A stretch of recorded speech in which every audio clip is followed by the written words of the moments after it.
एक से एक कमीने मेरे दो से बात जाने उस दिन जब आया हॉस्टल पहली बार। नॉक नॉक दरवाजे पे नॉक किया, सालों ने पीछे मुझे मरने से रोक दिया। मैंने बोला इन्हें अंटी बंटी शंटी, इन्हें कुंदर में तो जनाब आज हम आए हैं जलंधर पंजाब और यहाँ पर हमें मिले हैं ये साले। So guys, we are all set to witness the legend Aman Dhattarwal in the auditorium. So guys, how are you feeling? Excited, obviously यार अमन भैया आ रहे हैं। Yes. बहुत ज़्यादा अच्छा लग रहा है। And Ranak, बहुत अच्छा लग रहा है, अमन भैया आ रहे हैं, काफी इंस्पिरेशनल मोमेंट है। he is the legend. आज मैं अगर YouTube चैनल स्टार्ट किया ना तो कहीं ना कहीं उनका भी हाथ है इसमें। और तो सिर्फ ट्यूशन ही आते के जितने भी बच्चे स्टार्ट कर रहे हैं मैक्सिमम मोटिवेशन आएगा। Exactly. अमन भैया रहते हैं। अमन भैया। Aman भैया, we are waiting for you.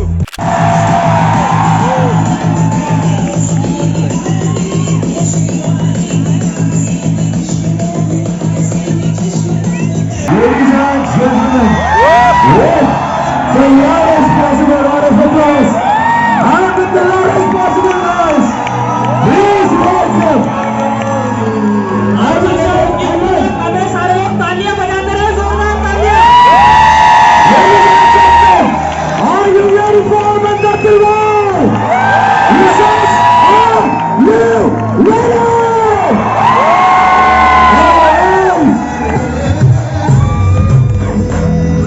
मैं आप सबसे एक बार रिक्वेस्ट करूंगा कि जोरदार तालियां बजा दीजिए।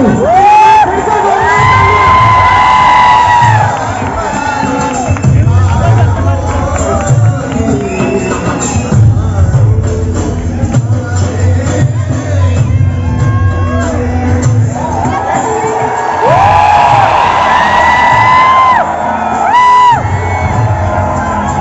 to welcome Mr. Aman Dhattarwal on the stage today, here, right now. Together, let's begin with the countdown. 5, 4, 3, 2, 1.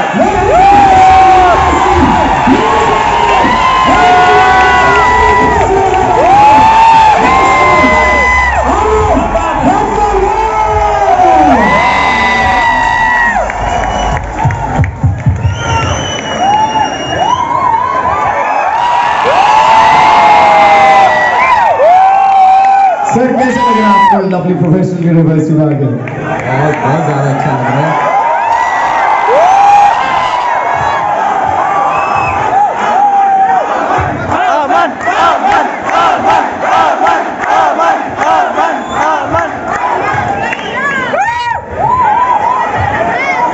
Hi everyone, कैसे हो आप सभी लोग? बहुत अच्छा। मेरे को समझ नहीं आ रहा स्टार्ट कहाँ से करने कुछ तक। मैं अभी रास्ते में आ रहा था तो रास्ता की जर्नी थोड़ी लंबी थी तो 1 घंटे का डिले आ गया। तो मैंने इंस्टाग्राम पे स्टोरी देखी, आप में से कुछ लोगों ने पोस्ट कर रखी थी कि बाहर इतने सारे बच्चे थे। मैंने कहा यार ये तो कितने हो आप सभी? आई गेस यहाँ पे 2000 के करीबन बच्चे, यहाँ पर 4-5 हज़ार हैं। भाई साहब, ये आज 99th सेमिनार हम ले रहे होंगे और एक एक्सरसाइज है जो कि किसी भी यूनिवर्सिटी या कॉलेज में हम जाते हैं तो सबसे पहले करते हैं, जो कि होता है कि एनर्जी चेक कर लेते हैं एक बार बच्चों में कितनी है।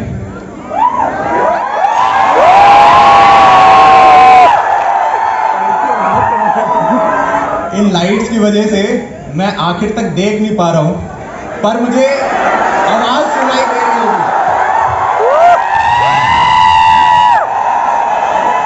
तो सबसे पहले ये नंबर 1 पे आ रहा था थापर यूनिवर्सिटी, सबसे ज़्यादा एनर्जी पे। फिर 1 महीने पहले मैं बैंगलोर में गया, वहाँ था RVCE कॉलेज और उन्होंने उसका जो रिकॉर्ड था वो ब्रेक कर दिया। क्या आज हम RVCE का रिकॉर्ड ब्रेक कर सकते हैं? मुझे लगता है कि कर सकते हैं। सारे एनर्जी लगाएंगे। तो एक छोटी सी एक्सरसाइज करते हैं और उसके बाद बड़ा स्पॉन्टी सेमिनार रखेंगे यार। आप कुछ भी पूछ सकते हो, 1.5 घंटे का ये सेशन होगा। मैं कुछ चीज़ें शुरुआत कर दूंगा, मुझे भी नहीं पता आज मैं क्या बोलने आया हूँ। मैं रैंडम चीज़ें स्टार्ट कर देता हूँ, इन बिटवीन कोई ना कोई आप में से हाथ खड़ा कर देगा और उसी के ऊपर हम आगे और कंटिन्यू कर देंगे। तो एक्सरसाइज ये है कि हम 1 से 10 तक क्लैप करेंगे और जैसे जैसे मैं बोलूँगा 1 2 3 उसी प्रकार से 1 2 3 आपकी क्लैप आती जाएगी। जैसे ही हम 10 तक पहुँचेंगे तो हमें पागल हो जाना है, नीचे की सीटें उखाड़ के फेंक देनी है। और 10 के बाद चेक हो रहा होगा कि भाई एनर्जी लेवल कितना है। तो स्टार्ट करें, हाँ या ना? ऊपर तोड़ नहीं देना उसको। ओह भाई साहब।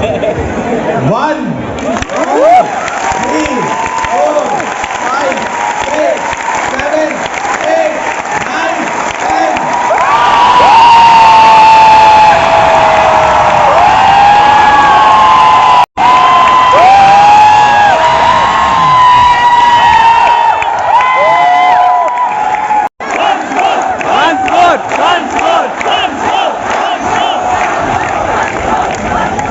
मुकाबला काफी टक्कर का है क्योंकि आरबीसी में भी करीबन इतने ही बच्चे थे फुटबॉल ग्राउंड के अंदर।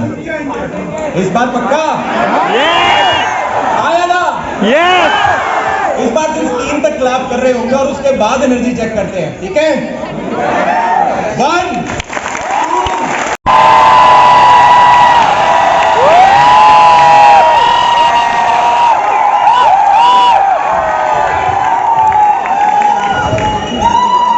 बहुत डिफिकल्ट हो रहा है।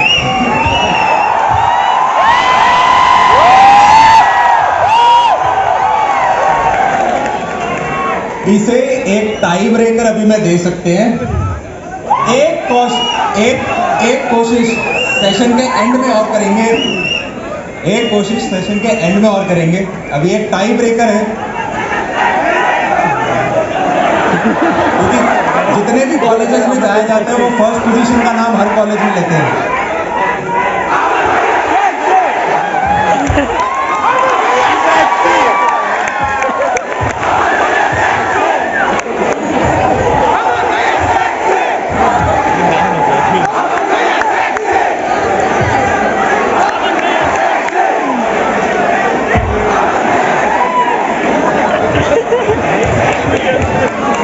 तो जनाब शुरुआत करते हैं।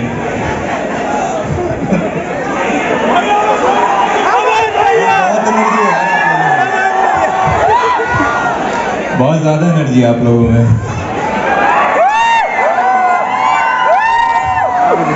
अब इन्होंने मुझे कुछ 1 से 1.5 घंटा दिया है आप सभी लोगों के साथ और मैं कोशिश करूंगा कि कुछ चीज़ें आपके साथ शेयर कर पाऊँ और उनमें से जो जो आपको ठीक लगे वो आप अपने साथ लिख के चले जाना और आई होप आप अपने जीवन में आगे उसे इम्प्लीमेंट करके अच्छी बड़ी ऊंचाइयों पे जा रहे हो।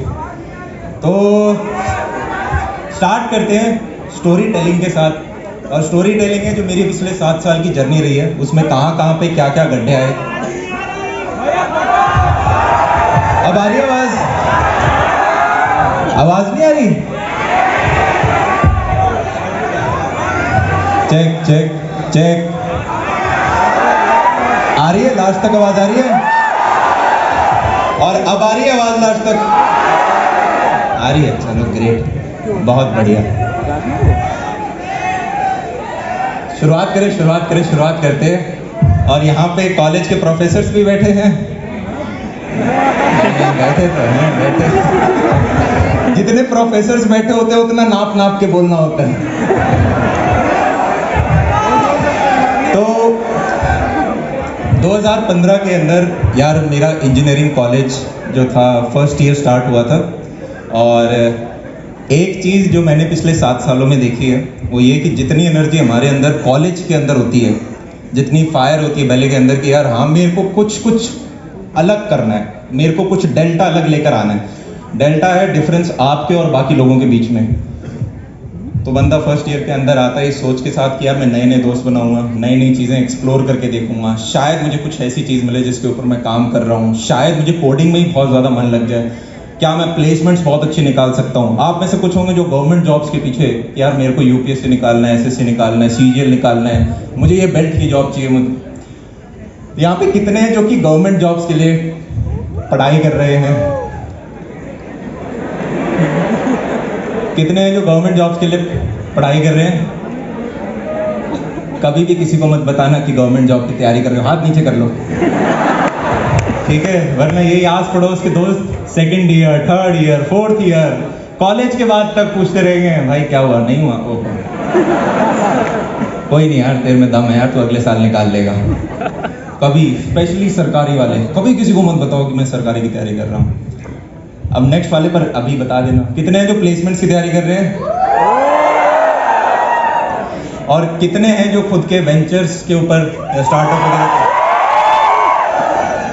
बहुत बढ़िया, कोई और तो मिस नहीं हो गया, सारे सेक्टर कवर कर लिए, सरकारी, कॉर्पोरेट और खुद का करने वाला। फर्स्ट ईयर में कितने हैं, सेकेंड ईयर ज्यादा है, थर्ड ईयर और ज्यादा है, फाइनल ईयर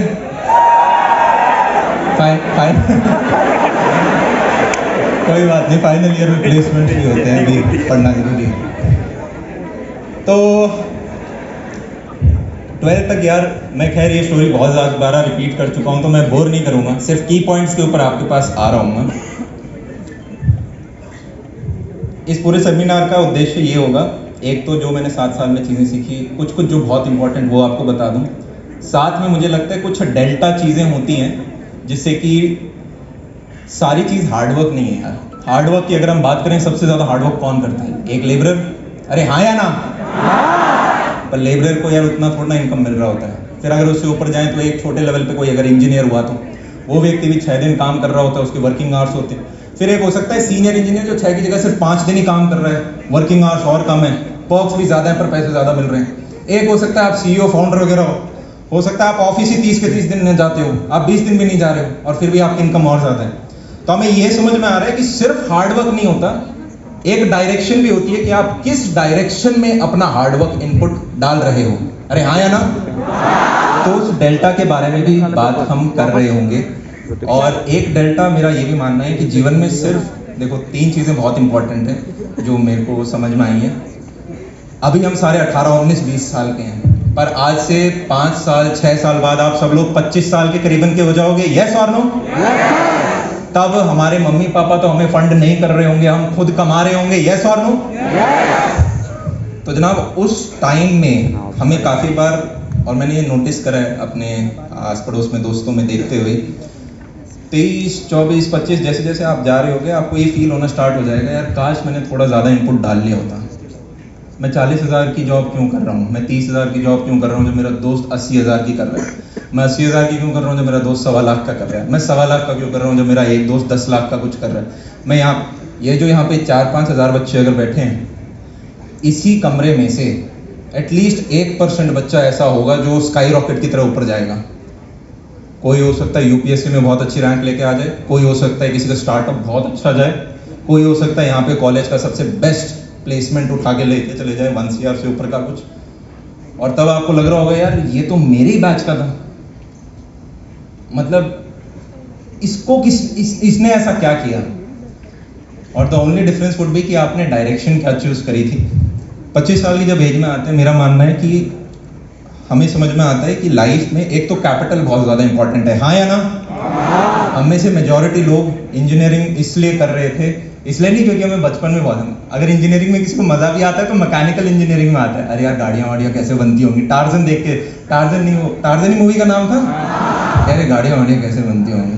पर जैसे जैसे आते हैं फिर पता चलता है यार पैसे के लिए CS में ही हमें जाना पड़ेगा, तो CS ब्रांच को ड्रॉप करते हैं। तो कैपिटल इज़ वेरी इंपॉर्टेंट, क्योंकि कैपिटल एक टूल है, जैसे एक फॉर्क होती है मैगी खाने के लिए, उसी प्रकार से उस टूल से आपके कपड़े भी आएंगे, तो आपकी रोटी भी आएगी, आपकी दाल भी आएगी, आप अपना घर परिवार भी चलाओगे, आपके हेल्थ मेडिकल इश्यूज, कल को आपके पेरेंट्स बीमार हो रहे होंगे तो वो सारे एक्सपेंसेस फिगर आउट करना, वो सारा आपका कैपिटल मैनेज कर रहा होगा, बहुत इंपॉर्टेंट। सेकंड एक और एस्पेक्ट जो बहुत इंपॉर्टेंट है वो ये कि फैमिली, कि आपके फैमिली कितनी स्ट्रांग आपने बना रखी है। ये एक ऐसा एस्पेक्ट है जो कि जब मैं खुद कॉलेज में होता था तो इतना नहीं देखते थे।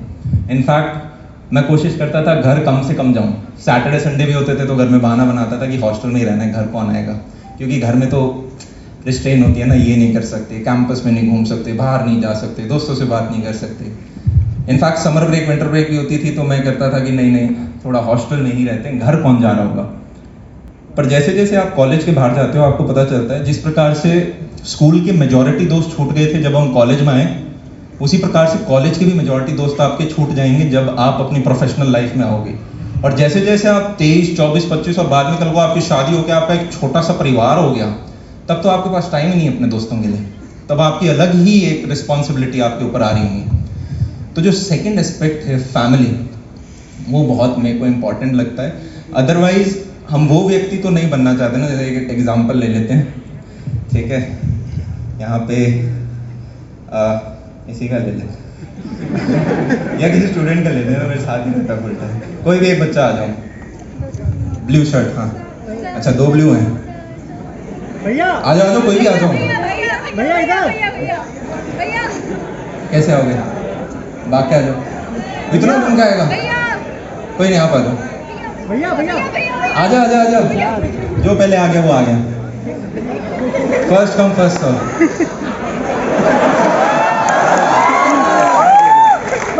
ऐसे ही होता है जीवन में, जो पहले आ जाता है ना, राइट। तो एक इम्पॉर्टेंट लेसन हमें क्या मिला, ये कोई अपॉर्चुनिटी नहीं थी, पर जीवन में ऐसे ही अपॉर्चुनिटीज आएंगी। आप जितना, एक होगा जो हाथ, एक तो होंगे जो हाथ ही नहीं उठाया, एक होंगे जिन्होंने कुछ ने हाथ उठा लिया तो उनको ऐसे ही ढूंढ रहे होंगे कि यार इनको पिक कर लें, एक होगा हाथ उठा के खड़ा भी हो जाएगा तो वो दिखेगा ज़्यादा, और एक होगा वो हाथ उठा के खड़ा होकर चलना स्टार्ट हो चुका है कि मैं आ रहा हूँ। तो आपके अंदर कितनी भूख है उस हिसाब से, ठीक है, तो चलो है। और एक होती है जिद भी कि मैं नहीं जा रहा, आप जाते, ये भी बहुत ज़रूरी है, स्टबर्न रहना, जिद्दी रहना। तो चलो दोनों का एग्जाम्पल ले लेते हैं। मान लो इन दोनों ने जीवन में 200 करोड़ रुपए कमा लिए, ठीक है, तो कैपिटल तो इन्होंने सिक्योर कर लिया, पर इन दोनों की बीवियां इन्हें मारती हैं। तो क्या हम बोल सकते हैं कि यार ये एक फुलफिल्ड जीवन जी रहे हैं? शायद कैपिटल के टर्म्स में सक्सेसफुल हो गए, पर क्या फुलफिल्ड जीवन जी रहे हैं? या इनके मम्मी पापा इनसे खुश नहीं, अलग रहते हैं? तो क्या ये फुलफिल्ड जीवन जी रहे हैं? या फिर मान लो इन्होंने 200 करोड़ रुपए कमा लिए, पर 35-40 की एज में हेल्थ इतनी खराब कर ली कि नीचे से अगर कुछ उठाते भी हैं तो कमर बोल जाती है। तो क्या ये फुलफिल्ड जीवन जी रहे हैं? तो यहां से हमें 3 चीजें समझ में आई कि एक तो कैपिटल इंपॉर्टेंट है, सेकंड फैमिली बहुत इंपॉर्टेंट है, और थर्ड हेल्थ बहुत इंपॉर्टेंट है। और इन तीनों के around, thank you very much in दोनों के लिए तालियां। जब भी जीवन में कोई अपॉर्चुनिटी मिले, हाथ उठाओ, खड़े हो जाओ और चल पड़ो उसकी तरफ, एग्जीक्यूट कर दो। मेरा मानना यह है कि 24 घंटे अगर हम देख लें, करीबन 8 घंटे तो हम रेस्ट करते हैं, बच गए कितने? 16 घंटे। जब आप 25 की एज में चले जाओगे, क्या मैं कह सकता हूँ 8 से 10 घंटे तो यार आप जॉब कर रहे होगे? अरे हाँ है ना, 8 घंटे काम किया, 1-2 घंटे ट्रैवलिंग, और जो बचा हुआ टाइम है वो आपका फैमिली के साथ जा रहा होगा। तो मेजॉरिटी टाइम आपका स्प्लिट हो रहा होगा, पहला आपका करियर क्या है और दूसरा आपकी फैमिली में, और इन्हीं के साथ आपको अगले 40 साल समय बिताना है, हाँ या ना? 25 से लेके 65 तक इसी में टाइम हम लगा रहे होंगे। तो क्या मैं बोल सकता हूँ ये 2 डिसीजन आपके लाइफ के सबसे इंपॉर्टेंट डिसीजन है कि आप क्या काम कर रहे हो। और देखो बाकी सारे रिश्ते तो भगवान बना के देता है, एक रिश्ता आप भी करते हो, ठीक है? तो वो रिश्ता आपके किसके साथ हो रहा है? अगर आपने 2 डिसीजन ठीक सिक्योर कर लिए तो ये भी किसी प्लेसमेंट क्रैक करने से छोटी की चीज नहीं है। क्या हमें ये चीज समझ आ रही है? Yes sir. एक छोटा सा एग्जांपल, हमारे इंडियंस की यार सबसे स्ट्रांग चीज़ जो मुझे लगती है वो ये है कि हमारा कल्चर हमें ये कहता है कि हमें अपने पेरेंट्स के साथ जुड़ के रहना है। अरे हाँ है ना? हमारे माँ बाप जितना पेन, स्ट्रेस और जितनी एनर्जी लगा रहे होते हैं एक बच्चे को छोटे से लेके स्कूल पूरा कराने में, फिर कॉलेज पूरा कराने में, इतना शायद वेस्ट में नहीं होता। वो तो कह देते हैं 14 साल की उम्र में, चलो बेटा अब अपने खर्चे को देखना स्टार्ट करो, 17-18 में तो बेटा अब तुम अलग रहो। वहाँ तो मम्मी पापा के साथ रहना एक इंसल्ट की सी बात है कि अभी भी अपने मम्मी के घर रहते हो। पर यहाँ पे एक डिफरेंस है। मेरे को, मैं वो जो कॉलेज में यूँ सोचता था कि घर नहीं जाना है क्योंकि दोस्तों के साथ शायद या कॉलेज में ज़्यादा मज़ा आ रहा होगा, अब एकदम उल्टा व्यक्ति बन गया हूँ, क्योंकि जो पेरेंट्स हैं वो आपकी सबसे स्ट्रॉन्गेस्ट बैकबोन बनते हैं। आज के दिन भी अगर मेरी डेली जो लाइफस्टाइल है उसमें से मेरे मम्मी पापा अपना हाथ पीछे खींच ले तो मैं तो अपने काम नहीं करता हूँ। मैं अगर ऑर्गेनाइजेशन भी आज के दिन रन कर रहा हूँ तो मैंने अपने पापा को कह रखा है कि भाई VRS दे दो और अब टोटल इसके अंदर आओ। तो चाहे अकाउंट्स हो गया, चाहे कोई और डिपार्टमेंट हो गए, मैं कहता हूँ ये आप ही देखो, क्योंकि धंधे में ट्रस्ट बहुत ज़्यादा ज़रूरी होता है। और जीवन में इस पूरी पृथ्वी पे दो ही ऐसे व्यक्ति हैं जो आपका कभी बुरा नहीं चाहेंगे, और वो हैं आपके पेरेंट्स। वही ऐसे व्यक्ति होंगे जिनको आपकी सक्सेस से जेलसी नहीं होगी। सच बात है, पर थोड़ी कड़वी लग सकती है। 3 इडियट्स हम सब ने देखी थी। दोस्त के अगर बुरे नंबर आए तो बुरा लगता है, पर दोस्त टॉप कर जाए तो बहुत बुरा लगता है। इसी प्रकार से आपके जो पेरेंट्स हैं ना, उन्हें बहुत अच्छा लगेगा जब भी आप जितना टॉप जाओगे, वो तो यूँ कहेंगे बेटा और थोड़ा सा और कर ले। सचिन तेंदुलकर कहते थे, मेरे एक कोच थे, और वो मेरे से कभी सेटिस्फाइड नहीं। मैं सेंचुरी मार के आ जाऊंगा तब भी कमियां निकालेंगे, क्यों? क्योंकि वो चाहते हैं कि थोड़ा सा और इम्प्रूवमेंट हो जाए। वहीं दोस्तों का वो कहेगा, अरे यार पढ़ रहा है तू, पढ़ रहा है भाई, ये पढ़ाई कर रहा है भाई, देख ले इसको, सांप पढ़ रहा है। तो एक नेटफ्लिक्स पे डॉक्यूमेंट्री है, उसका नाम है व्हाट द हेल्थ। आप जरूर देखना उसे, अगर आपको कहीं से दोस्त का सब्सक्रिप्शन ले ला के, नहीं तो कहीं इधर उधर मिल जाए। व्हाट द हेल्थ बड़ी इंटरेस्टिंग है, और उसके अंदर एक तो फैक्ट्स थे, मैं शायद परसेंटेज एकदम एक्यूरेट ना बताऊं। डायबिटीज और कैंसर, ये ऐसी बीमारियां होने वाली हैं आने वाले समय में, स्पेशली जैसा हम खाना खाते हैं, ठीक है, जितना हमारे चारों तरफ पॉल्यूटेंट्स हैं, डायबिटीज और कैंसर। आप अपने लेफ्ट में एक व्यक्ति देख लो, आप अपने राइट में एक व्यक्ति देख लो, इनमें से एक को तो आई गेस डायबिटीज या कैंसर में से एक है। ये प्रोबेबिलिटी है लगभग 30% आने वाले टाइम में, और करीबन 25% ही कैंसर का उन्होंने स्टार्ट दिखाया था।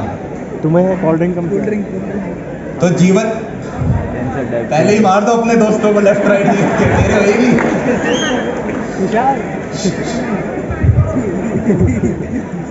तो अरे अरे अरे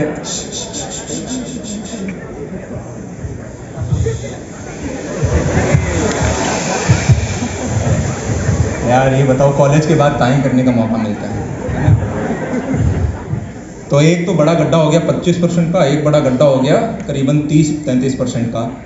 और आज के दिन हम काफ़ी सारी चीज़ें, स्पेशली हमारे टीवी शोज हो गए, मूवीज़ हो गए, ये काफ़ी वेस्ट की सी आती हैं। अरे आया ना, हॉलीवुड से इंस्पायर्ड होते हैं। तो मुझे लगता है जो हम देखते हैं स्पेशली मूवीज़, वो हमें या हमारी आइडियोलॉजी को काफ़ी ज़्यादा अफेक्ट करती हैं। और यहाँ पे एक चीज़ को आपको बड़ा ध्यान रखना है, इस एरा को इंफॉर्मेशन एरा भी कहा जाता है, डिजिटल एरा भी कहा जाता है।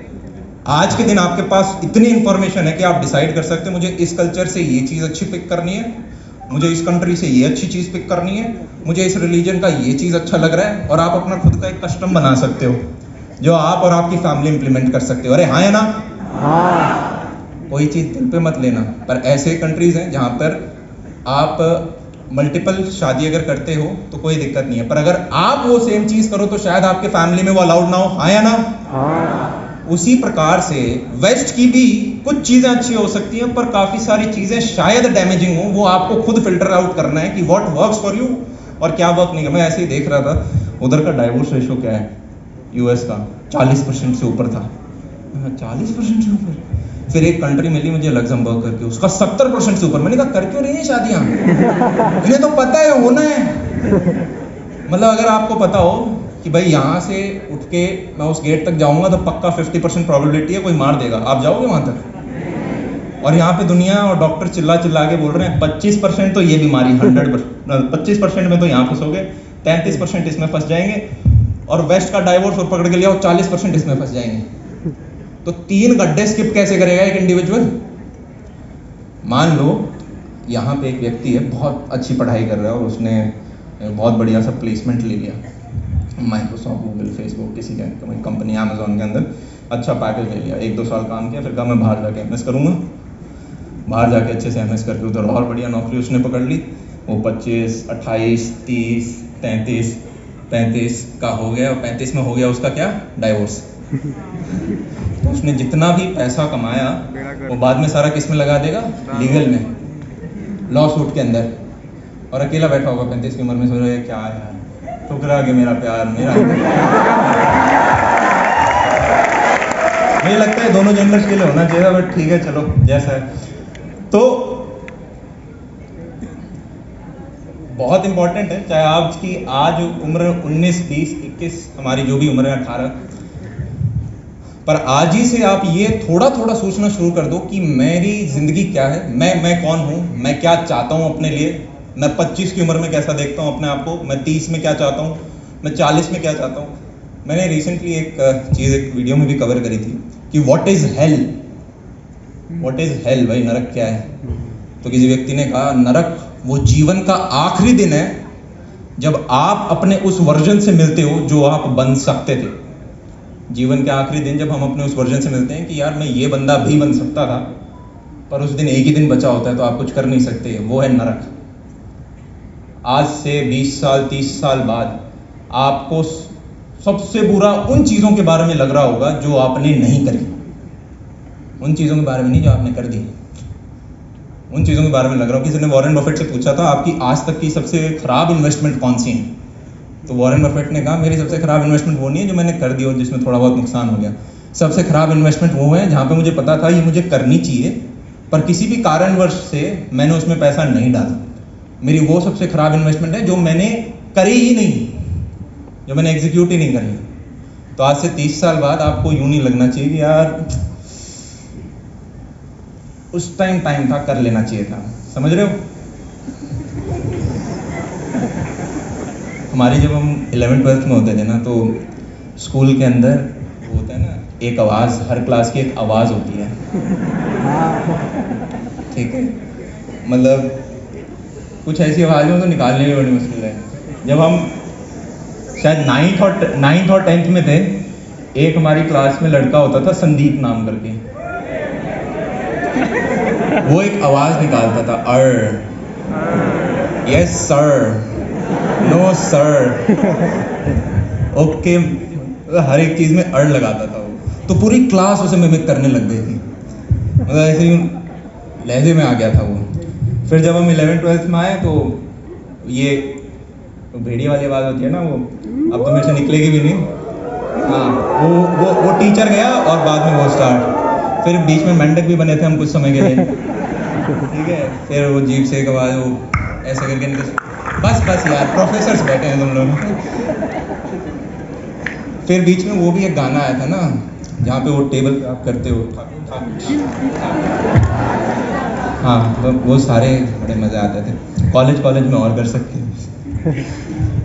तो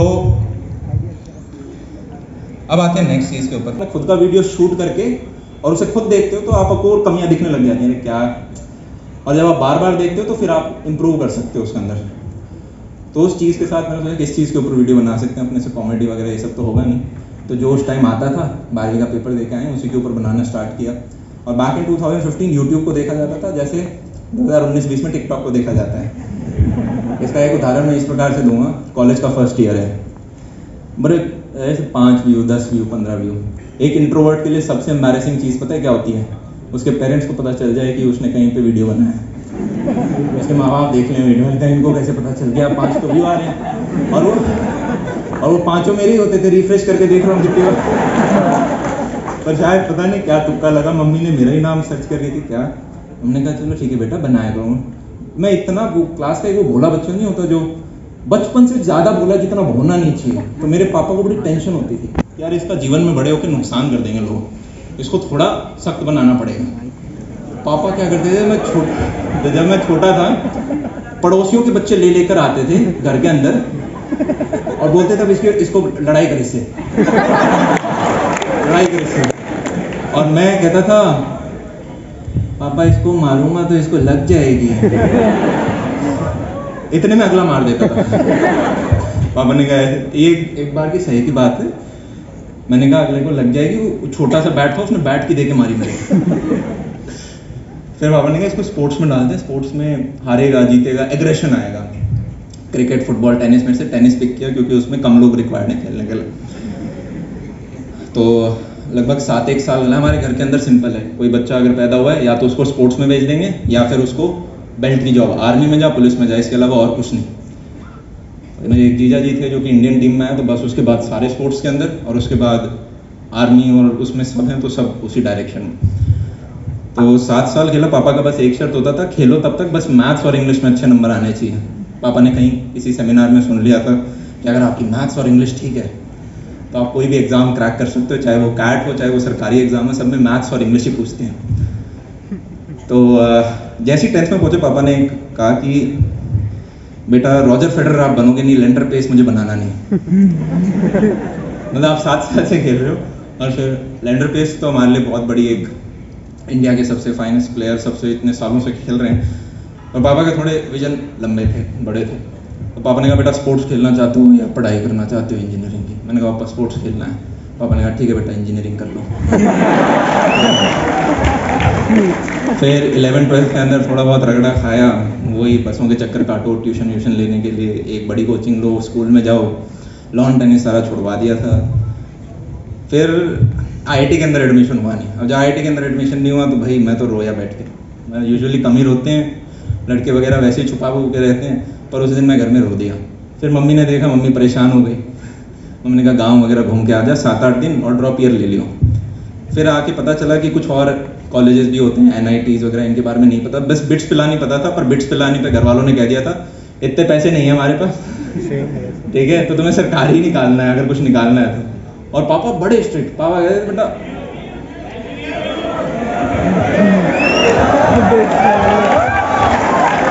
पापा ने बचपन से कह रखा था कि बेटा कॉलेज तक पढ़ाऊंगा, उसके बाद बाहर निकाल दूंगा कहीं से। मतलब बचपन से ऐसा खौफ डाल रखा है, ठीक है। फिर कॉलेज के अंदर जब डे 1 पे आए तो ये था कि भाई बोलना सीखना है, थोड़ा पर्सनालिटी इंप्रूव करनी है, वरना ऐसे खुद से रह गए। मैं अपने मम्मी पापा की सारी बात मानता था। बताओ क्यों? क्योंकि बचपन में नहीं मानता था, बहुत पिटाई करती।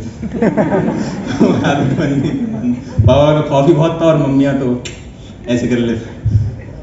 तो कॉलेज का डे 1 और यही कॉलेज का डे 1 और आदत से मजबूर मैं फर्स्ट बेंच पे जाके बैठ गया। सीनियर साहब बड़े कूल लगते हैं डे 1 पे, क्योंकि उनको ड्रेसिंग सेंस आता है, हमें नहीं आता। वो आए और बोले अच्छा, वो फ्रेशर्स पार्टी के लिए आते हैं क्योंकि उसमें थोड़ा बच जाता है कमीशन। तो बोले भाई क्लास का CR कौन बनेगा? मैंने कहा, मैंने एकदम से हाथ उठा दिया, पीछे मुड़ के देखा क्लास में किसी ने नहीं उठा रखा था।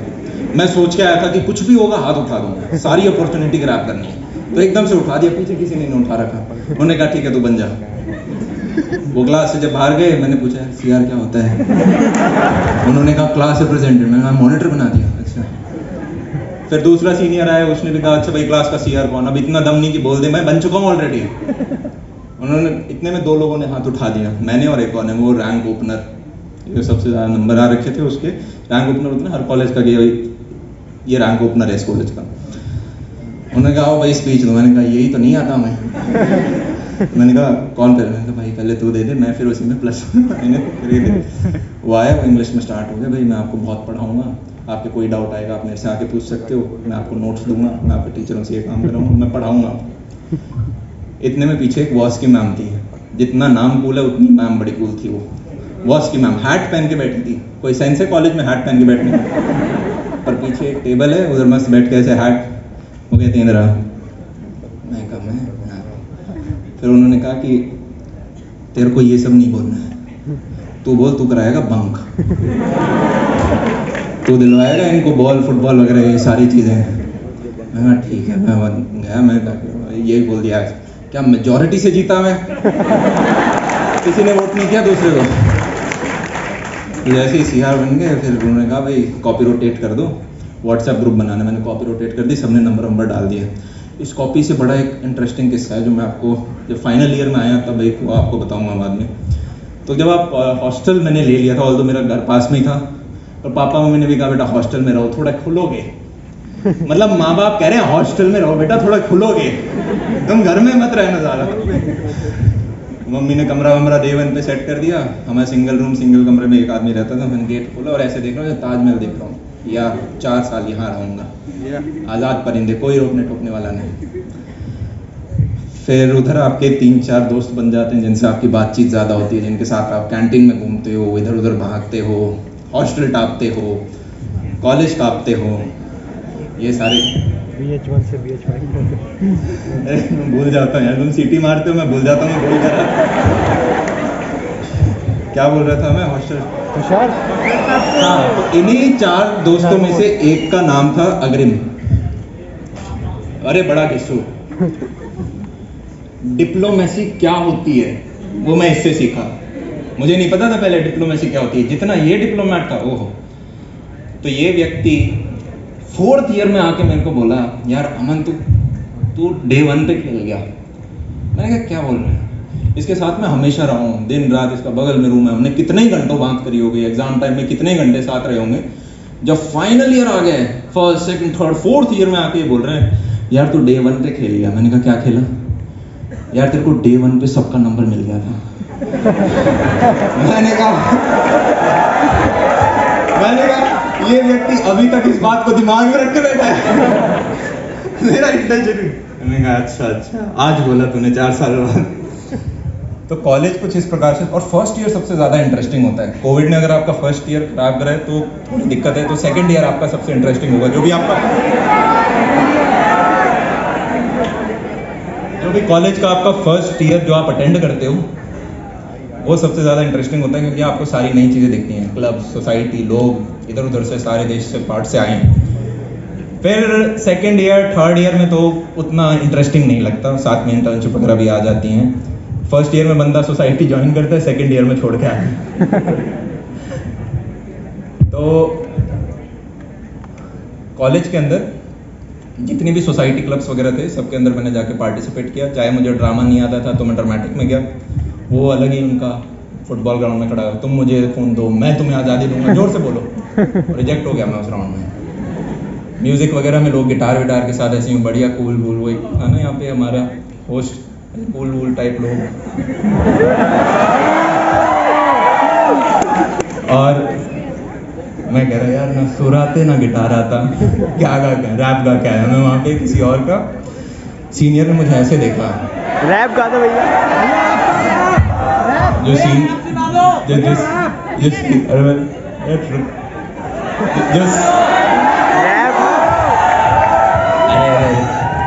अरे काम की चीज़ रैप कर लेंगे लास्ट में। तो सीनियर ने पहले कह दिया था भाई अगर तूने रैप गाया किसी का तो मैं दिमाग ख़राब हो जाएगा। और फिर भाई मैंने गा दिया वही, फिर उसने कहा चला जाओ। म्यूज़िक डांस सोसाइटी में भी सेम हुआ, उन्होंने भगा दिया, पर हम ढीठ थे जैसे कि वो आदमी ढीठ था। तो वो प्रैक्टिस कर रहे इंटर ब्रांच कंपटीशन और हम भी पीछे घुस गए, थोड़ा थोड़ा हम भी कर लेंगे। तो एक डांस कंपटीशन, चाहे बहुत ही गंदा डांस किया, हमने कर लिया। उन्होंने पूछा भाई पहले नाचना आता है? बोला हाँ मैं डांस आता है। बोला कहाँ किया है? घर में जब शादियाँ वादियाँ होती हैं। करके दिखाओ। तो बहुत ही एम्बैरेसिंग डे, पर वही दिन याद रहते हैं फॉर सम रीज़न कॉलेज के, कि कौन से दिन हॉस्टल टापा था, कौन से दिन बंक किया था। डे 1 हमारे सीनियर्स आए, हमें बोल के गए डे 1 बंक करो, क्या कर रहे हो?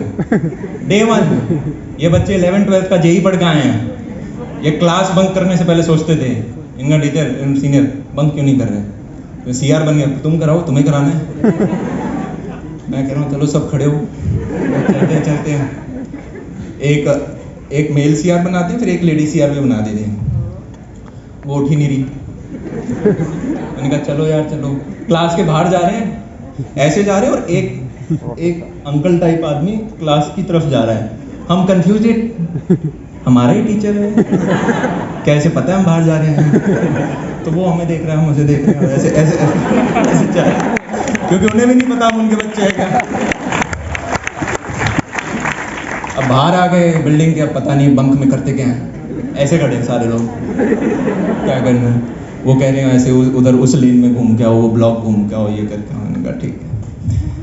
तो ऐसे करते करते फर्स्ट ईयर में यूँ भी था कि यार नंबर अच्छे लेके आने हैं, क्योंकि पैकेज वैकेज है ना तभी लगेंगे, तो ज़्यादा पढ़ाई कर दी उसमें, उतनी करने की ज़रूरत नहीं थी। मुझे अभी भी याद है मिड सेमेस्टर में 10 दिन थे, और मैं अपने दोस्त को ये कह रहा हूँ यार काश पहले पढ़ाई स्टार्ट कर दी होती है यार, कितना अच्छा हो जाता। सिर्फ 10 दिन बचे हैं, और जब वही 7th 8th सेमेस्टर आ गए तो जब 2-3 दिन नहीं होते तब तक तो मोटिवेशन ही नहीं आता कि पढ़ना है इसके लिए। तो ये थोड़ा थोड़ा ट्रांसफॉर्मेशन आया। आपके यहाँ पे कॉलेज में एक स्टार्टअप है शायद, फॉक्स ड्राइव करके, है ना? नहीं सुना? ये जूम कार की तरह है, ये आज आए थे पिक करने। तो ये बेसिकली कार रेंट्स पे आपको देते हैं। आप ही के कॉलेज के बच्चे हैं, 3rd ईयर स्टूडेंट्स हैं, और इन्होंने कुछ 7 गाड़ियाँ कर रखी हैं। तो मेरे को बड़ा अच्छा लगा कि कॉलेज, मैंने पूछा क्या करते हो अभी, क्या कर रहे हो? बोले इन्वेस्ट कर रखा है बिजनेस में पैसा। में तो कौन सी क्लास में, कौन से ईयर में? 3rd ईयर में। कहा इन्वेस्ट कर रखा है, ये थोड़ा बाद की एज में नहीं आता कि हाँ पैसा कमा लिया, अब इन्वेस्ट कर रखा है। इन्वेस्ट कर रखा है। उनका किस में? ये गाड़ी है ना, ये हमारे स्टार्टअप की है, तो इसमें हम लोगों को दे देते हैं, वो एक दिन में रह के आते हैं, दिन के 3,500 चार्ज करते हैं, अनलिमिटेड किलोमीटर्स। मैंने कहा अच्छा अच्छा, ग्रेट। बोले सिर्फ LPU के बच्चे ही यूज़ करते हैं उसे। मैंने कहा वेरी गुड। तो जनाब कहाँ पे थे? किसी को भी कोई भी डाउट आए, आपको डायरेक्शन रीडायरेक्ट करनी है मेरी बीच बीच में जाके। अभी तक हमने क्या क्या चीज़ें सीखी हैं मैं एक बार रिवाइज करा देता हूँ। और एक चीज़ ज़रूर याद रखना, कल खाने में क्या खाया था याद है? कल का तो याद होगा, परसों रात को क्या खाया था? नहीं याद ना? India Pakistan match. पर मुझे ये बताओ, किसी राहुल या नेहा के साथ कभी लास्ट टाइम गए थे, क्या खाया था? क्या जानवर खा लिया था क्या? पॉइंट बी, हमें जीवन में जो बार बार रिपीट होता है वो उतना याद नहीं रहता, नए एक्सपीरियंसेस याद रहते हैं। आई होप आप सारे के सारे 100+ साल जियो, पर जो असली जहाँ पे हार्ड गोडे चल रहे होते हैं वो शुरुआत के 60 साल होते हैं, हाँ या ना? उनमें से 20 निकल गए, 40 और बचे हैं। अपने को 40 के बाद ये नहीं सोचना कि यार, एक तो ये मेरे को बड़ा एक सेल्फ बिलीफ इशू होता था जब ऑब्वियसली शर्मीले थे कि कॉलेज के फर्स्ट ईयर में यार अपनी जॉब भी लगेगी क्या? एक तो जब आप 11th 12th में होते हो ना, बड़ा हार्ड होता है डाइजेस्ट करना, हम भी किसी दिन काम करेंगे, हमें भी ऐसे ऑफिस जाना होगा। मम्मी ने तो पहले दिमाग में इमेजिन कर रखा था सीरियल देख के, सूट वूट पहन के ऐसे ही बच्चा जाएगा मेरा। पर ऐसे ही वो खुद डाइजेस्ट, क्या हम जॉब करेंगे, हमारी शादियाँ होंगी, हम परिवार होंगे, ऐसे वो डाइजेस्ट नहीं होता, लगता है अभी तो स्कूल है। तो ये सोचना कि भाई हम अपना कोई काम स्टार्ट कर देंगे, ये तो आउट ऑफ द पिक्चर। और ये सोचना कि वहाँ पे स्टेज पे खड़े होकर बोलना होगा, ये इंट्रैक्शन होगा, ये तो ऐसे स्वयं कृष्ण आते हैं ना सामने से और कहते हैं कि तुम्हें ये काम करना है। रहने दो, सपने बहुत आते हैं आजकल, ये नहीं हो सकता। पॉइंट भी, जो आज भी आपने सोचा भी नहीं है कि आपके साथ हो सकता है, कुछ कंडीशंस हैं। आज के दिन है ना, मार्केट में स्ट्रैटेजी बहुत ज़्यादा अवेलेबल है। मेरे से काफ़ी बार बच्चे बोलते हैं भैया स्ट्रैटेजी बताओ। जितना आपके पास इंटरनेट डेटा पैक है, 1 GB 1.5 GB 2 GB, उतना पर डे आप स्ट्रैटेजी किलो में लेके जा सकते हो इंटरनेट से। अरे हाँ या ना? हाँ। सबको पता है X चीज़ करनी है तो इसके लिए क्या करना है, गूगल कर लो पता चल जाएगा, यूट्यूब कर लो, वीडियो में कोई बता रहा होगा। सबसे इंपॉर्टेंट क्या है? एग्जीक्यूशन। भाई कर दो, हाँ या ना? जैसे कि मान लो आप बहुत सारे बैठे हो और मैं कहूँ चलो हाथ खड़ा करके कौन ऊपर स्टेज पे आएगा, और आप में से बहुत सारे लोग दिमाग में सोचो, सबको पता है स्ट्रैटेजी, खड़ा होना है, हाथ खड़ा करके, सीढ़ियों से इधर आना है, इधर इधर करके, और इधर मैं पहुंच जाऊंगा। सबको एग्जीक्यूशन पता है। पर कुछ होंगे जो स्टार्ट कर देंगे, फिर खड़े हो जाएंगे और कंसिस्टेंटली एक एक सीढ़ी कर करके यहाँ तक आ जाएंगे। तो आप सबको स्ट्रैटेजी पता है, पर कुछ होंगे जो ग्रैब करके एग्जीक्यूट कर देंगे। करियर और नेहा में सेम लॉजिक लगता है। अरे यार, अरे नेहा पे बस शुरू नहीं, समझो। मान लो आप कॉलेज के फर्स्ट ईयर में आए, मैं तभी पूछ रहा था कितने प्रोफेसर्स बैठे। आप कॉलेज के फर्स्ट ईयर में आए, आपको राहुल अच्छा लगा, आपको नेहा अच्छा लगी, ठीक है। अब आप क्या करते हो? नेहा वहां खड़ी है स्टेज के सामने, आप क्या करते हो? अरे रुक तो जाओ राम प्रसाद, रुक जाओ। नेहा आगे खड़ी है, आप क्या करते हो? क्या आप पापा से पूछ कर हो, पापा मैं नेहा से बात कर लूं, पापा नेहा से पूछ लूं मैं? ये तो नहीं करते। तो अगर आपको लाइफ में, देखो प्लेसमेंट्स बहुत इंपॉर्टेंट है और उसी को अपना मेजॉरिटी टाइम देना। पर अगर आप कॉलेज के फर्स्ट सेकंड ईयर में और आपको दिख रहा है आगे मेरे पास 2 3 4 साल हैं, तो कोई हर्ज नहीं है दिन का अगर आप आधा घंटा 1 घंटा किसी साइड हसल के ऊपर लगा रहे हो, सैटरडे संडे पूरे लगा रहे हो, समर ब्रेक लगा रहे हो, विंटर ब्रेक लगा रहे हो। अरे हाँ या ना? क्योंकि जनाब अगर आपने करियर और लाइफ पार्टनर में कॉल के लिए खुद एक्शन नहीं लिया तो जनाब दुनिया धक्का देके आपको एक डायरेक्शन में तो डाल ही देगी। इतना अभी तक तो समझ गए होंगे। इंजीनियरिंग में डाल दिया, जेईई की पढ़ाई में भी डाल दिया था, उससे पहले साइंस स्ट्रीम में भी डाल दिया था, इसके बाद भी डाल देंगे। सब लोग कहते हैं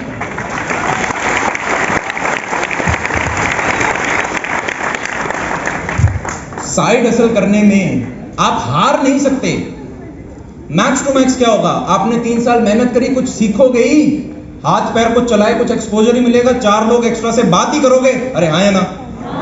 प्रायोरिटी 1 किसको रखना, अपनी कॉलेज की पढ़ाई को, क्योंकि उसमें 18 साल का इन्वेस्टमेंट किया और बहुत सारे पैसे भी लगे।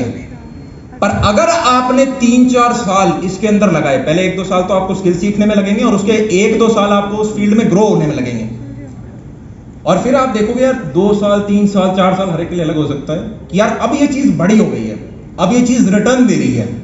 जिस दिन वो चीज बड़ी हो जाएगी, आप खुद सबसे लड़ पड़ोगे, आप खुद फैमिली को मना लोगे, आप खुद अपने दोस्त उनके तो आप कंसिडर ही नहीं करोगे कि वो क्या बोल रहे हैं, आप खुद वो चीज कर लोगे। प्रश्न ये है कि क्या आप उसके अंदर रिक्वायर्ड एफर्ट डाल रहे हो, effort in a right direction. तो अगर नेहा यहाँ पे खड़ी हुई है तो मैं अपने पापा से पूछने नहीं जाता, पापा नेहा से बात कर लूँ क्या। तो उसी प्रकार से अगर आपको कोई साइड हसल करनी है तो हमारा ये बहाना नहीं होना चाहिए मेरे पापा मेरे को मना कर रहे हैं, वो तो करेंगे ही, क्योंकि उन्होंने तो आपको यहाँ इंजीनियरिंग करने भेजा है। अरे हाँ या ना। मुझे वो जो बच्चा मिला, मैंने पूछा यार इन्वेस्टमेंट करने के पैसे कहाँ से आए तुम्हारे पास, एक गाड़ी में इन्वेस्ट कैसे कर दिया तुमने। बोला 8 लाख के करीबन का गाड़ी था, पर मेरा 1.25 लाख का डाउन पेमेंट का कहाँ से आए। तो बोला हॉस्टल में रहने का यहाँ पे कुछ 1,20,000 रुपये टाइप है, शायद इतना ही होगा।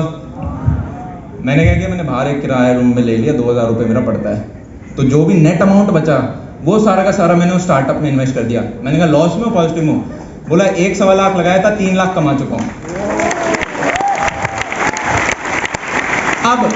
अब वो व्यक्ति कह रहा है कि मैं शायद आगे प्लेसमेंट ले लूं।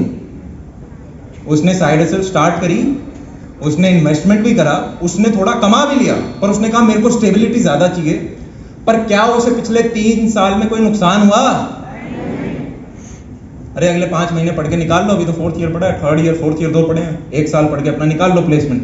पॉइंट बीइंग उसे कुछ चीज सीखने को मिली। तो इसी प्रकार से आप भी, और एक और अब सेकंड चीज होती है, नेहा के केस में काफी बार बोला जाता है बेटा एक बार पहले जॉब पकड़ लो, उसके बाद कुछ भी कर लेना। तो इसको भी एक और एग्जांपल से समझने की कोशिश करूं। मान लो यहाँ पे नेहा खड़ी हुई है और आप कॉलेज के 1st ईयर में हो, क्या 4 साल बाद भी नेहा वहीं खड़ी रहेगी? क्या आपको लगता है नेहा आपका इंतजार कर रही है? नेहा तो चली गई।